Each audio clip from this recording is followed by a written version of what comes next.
Regardez la région de Montréal après cette soirée électorale. Du rouge est apparu un peu partout, beaucoup sur l'île. Les libéraux, en fait, qui ont repris les endroits traditionnellement qui votaient libéral.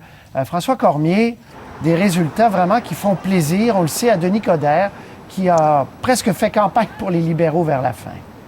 Oui, surtout vers la fin avec son désaccord sur le déversement avec le gouvernement conservateur. Patrice notait donc qu'il y a maintenant un bloquiste, 4 néo-démocrates et 13 libéraux sur l'île de Montréal. Ça faisait 10 ans qu'il n'y avait pas de députés faisant partie du parti politique au pouvoir, puisque les conservateurs n'avaient jamais réussi à faire élire de députés sur l'île de Montréal.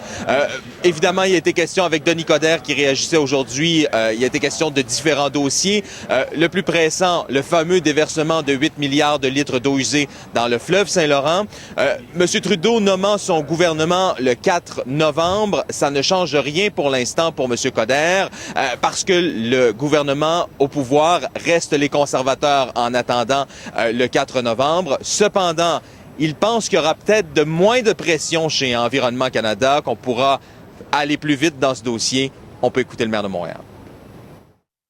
Il y a peut-être du monde qui va être plus gêné ou va se sentir moins pris par ce que la ministre peut faire comme demande. Parce que moi, en autant que je suis concerné, sur le certificat, ils disent que vous avez jusqu'au 2 novembre, puis après ça, vous pouvez procéder. Alors, si vous avez un panel qui est capable de travailler rapidement, ils n'auront pas d'épée de Damoclès sur la tête, là, j'imagine, là. Ce qui est important, François, aussi, c'est qu'il y aura des ministres, c'est assuré, de Montréal, ce qu'on n'a pas vu depuis un certain temps. Les ministres responsables de Montréal étaient souvent non élus ou étaient élus à l'autre bout du Québec. Oui. Ça, pour un maire, c'est important. Déblocage qu'on attend du côté de Post Canada et du pont. Oui, il ne fait aucun doute dans l'esprit de Denis Coderre que Poste Canada devra reculer quant à sa décision de ne plus livrer le courrier à domicile. Donc, il espère voir disparaître les boîtes postales qui ont été installées sur l'île de Montréal. Pour le maire également, il n'y aura pas de péage sur le pont. C'est assez évident. Même son de cloche sur le pont Champlain, même son de cloche du côté du gouvernement du Québec. On écoute le ministre des Transports, Robert Poitier. Moi, j'ai entendu clairement, de la part des libéraux, qu'il n'y aurait pas de péage sur le pont Champlain. Et c'est une excellente nouvelle pour l'ensemble des Montréalais, mais aussi de tous les gens de la région métropolitaine. Alors, moi, je pense que c'était une problématique inquiétante. J'en avais parlé beaucoup. Je m'étais exprimé sur le sujet, mais j'avais dit qu'il fallait avoir aussi un peu de patience. On avait du temps devant nous et le temps a été une bonne décision.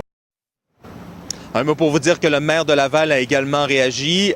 4 comtés qui ont viré au rouge. Il espère un ministre de Laval à la Chambre des communes.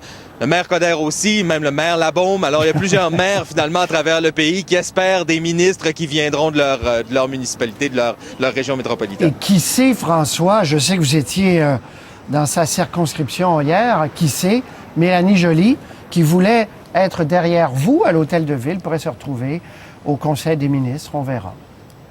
Voilà. Salut.